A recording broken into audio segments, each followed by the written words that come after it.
Bonjour, nous allons faire une série de vidéos. Je vais interviewer René à propos des techniques d'entraînement. Et aujourd'hui, je vais demander à René, qu'est-ce que la pliométrie? Eh bien, la pliométrie, c'est avant tout un mode de contraction qui repose sur le cycle étirement-raccourcissement. Autrement dit, ça veut dire que j'ai préalablement étiré le muscle et tout de suite après, j'enchaîne par une contraction, donc un raccourcissement du muscle. Plus cette phase est courte entre ces deux choses, étirement et raccourcissement, plus c'est de la pliométrie. Alors c'est une technique qui est relativement ancienne, on en a entendu parler pour les premières fois à la fin des années 60, dans les publications d'un physiologiste russe qui s'appelait Zatursky.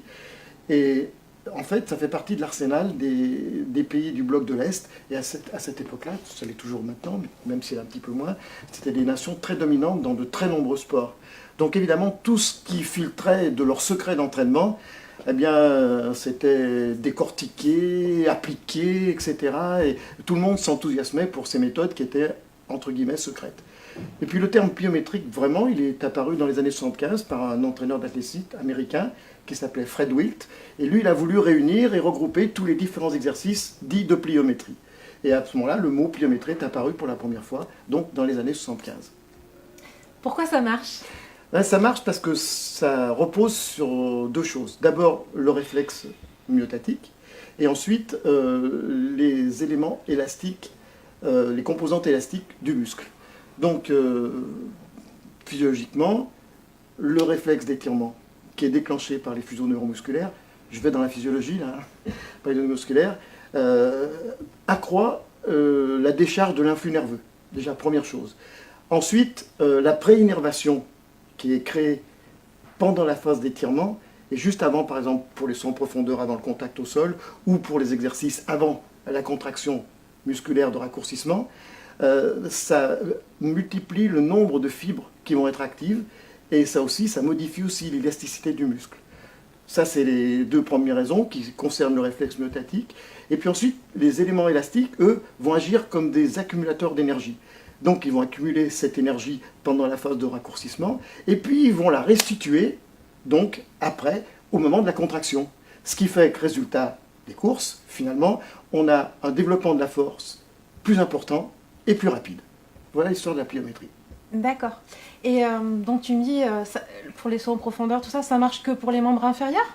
Non, bien sûr, dès qu'on est dans le cycle étirement-raccourcissement d'un muscle, quel que soit l'exercice, ça marche. Par exemple, on retrouve ça dans les mouvements, bien sûr, d'athlétisme, bien sûr, pour tout ce qui est saut et sprint, la pliométrie est vraiment importante, mais aussi dans les sports de combat ou dans les sports où il faut donner du punch pour shooter, etc. Tous les sports explosifs, alors bon, c'est avant tout la méthode pour entraîner la puissance. Hein. Et la puissance, c'est la capacité de fournir des efforts de la plus grande intensité possible. Voilà. Mais nous, alors si on fait le lien avec notre technique, c'est ce que tu voulais m'entendre dire, puisque tu m'en as parlé tout à l'heure, ça intervient. Donc cette méthode, c'est d'abord la méthode de la puissance. Mais on oublie que dans notre système, cette qualité, elle peut être modifiée par ce qu'on fait avant dans l'entraînement ou ce qu'on fait après. Donc on peut utiliser aussi la pliométrie, même pour l'hypertrophie musculaire, par exemple. D'accord. Tout va dépendre avec quoi on l'associe. Ce qui est fait avant va avoir de l'importance sur le travail pliométrique en lui-même, et le travail pliométrique, pour ce qui va être fait après, va avoir de l'importance pour ce qui est fait après. Donc pour toutes ces raisons, voilà, c'est pour ça que nous, on s'en sert aussi bien en cardio qu'en muscu. C'est un mode de contraction que tu as intégré dans la méthode Max7, autant pour la muscu que pour le cardio. Évidemment, parce que si tu veux, nous, on s'intéresse de tous les modes de contraction, et surtout, la méthode Max7 est axée sur les interférences et les interactions qu'il y a entre ces différentes méthodes. Hein. Une méthode prise isolément a une fonction bien précise, donc pour la plio, c'est la puissance, mais selon ce qu'on va faire avant et ce qu'on va faire après, on peut vraiment modifier ça et ça nous donne des choix vraiment multiples. Donc pour le cardio, c'est vrai qu'il y a une grande dépense énergétique, parce que tous les exercices de plio provoquent une grande dépense énergétique, et puis il y a une action musculaire qui est importante, que nous, on n'oublie pas dans le cardio. Et en musculation, évidemment, bien sûr, selon avec quoi ça va être associé, eh bien, on aura des résultats très différents, bien que ce soit la méthode pour le développement de la puissance. Donc la pliométrie ne développe pas que la puissance. Ça dépend évidemment ce qui va l'entourer, ce qui est fait avant et ce qui va être après, risque de considérablement modifier son action ou de l'orienter vers un choix plus précis que l'entraîneur a décidé. Eh bien, je te remercie René et à une prochaine fois pour une prochaine technique d'entraînement.